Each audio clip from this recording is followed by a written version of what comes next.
Miranda dormia no pomar, deitada numa espreguiçadeira sob o pé de maçã. Seu livro tinha caído na grama e seu dedo ainda precisava apontar para a frase.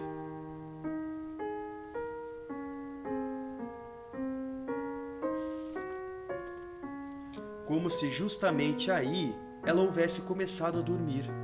As opalas em seu dedo cambiavam de cor ao faiscar. Ora em verde, ora em rosa, ora ainda em laranja, à medida em que o sol vinha cobri-las, filtrado pelas macieiras.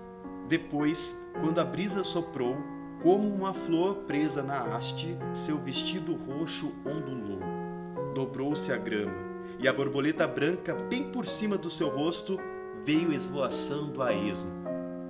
No ar, a mais de 1 metro sobre sua cabeça, as maçãs pendiam.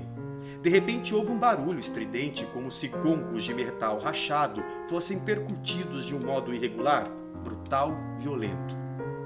Eram, contudo, apenas as crianças da escola recitando a tabuada em uníssono, interrompidas pelo professor, repreendidas e começando a dizer a tabuada outra vez. Mas o alarido passou a mais de 1 metro sobre a cabeça de Miranda, enfiou-se nos galhos das macieiras e, ao ir de encontro ao filho do vaqueiro, que estava apanhando amoras na cerca quando deveria estar na escola, levou-o a rasgar seu polegar no espinhal. A seguir, houve um grito solitário, triste, humano, brutal. O velho Parsley, que estava de fato torto de bêbado.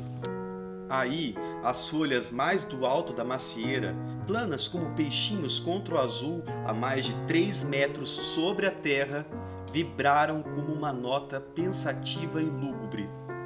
Era o órgão da igreja que tocava um dos hinos antigos e modernos.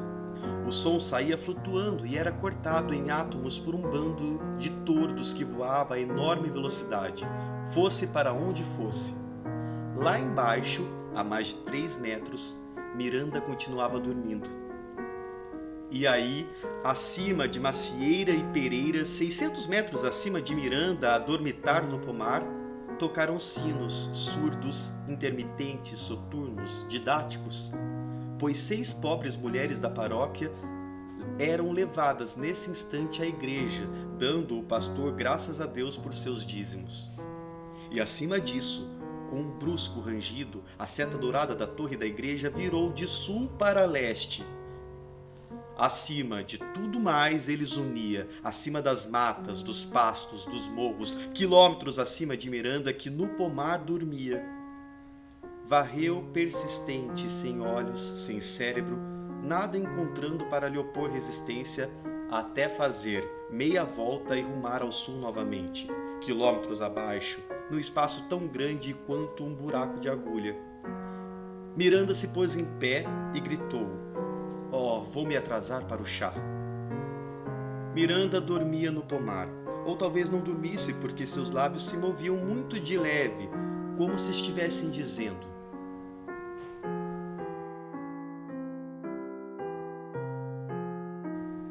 E ela sorria e deixava o corpo afundar com todo o peso na terra enorme que se ergue.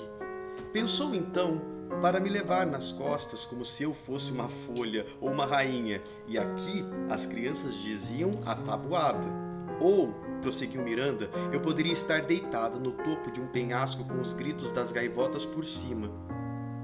Quanto mais alto elas voam, ocorreu-lhe a seguir quando o professor ralhou com as crianças e bateu nos nós dos dedos de Jimmy até fazê-los sangrar, mais fundo olham para o mar.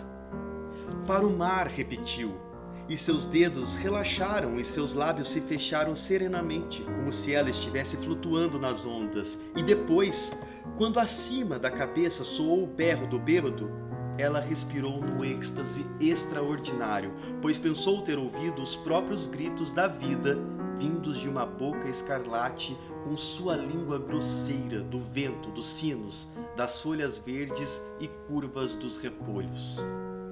Naturalmente, ela estava se casando quando o órgão atacou a melodia dos hinos antigos e modernos e quando os sinos tocaram depois que as 6 pobres mulheres foram levadas à igreja, a intermitência surda e soturna a fez pensar que a própria terra tremia sob o casco do cavalo que galopava na sua direção. Ah, suspirou, eu só tenho de esperar.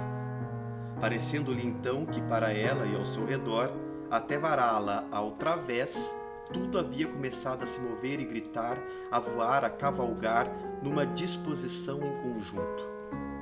Mary está rachando lenha, pensou. Birman está cuidando das vacas. As carroças estão vindo dos pastos.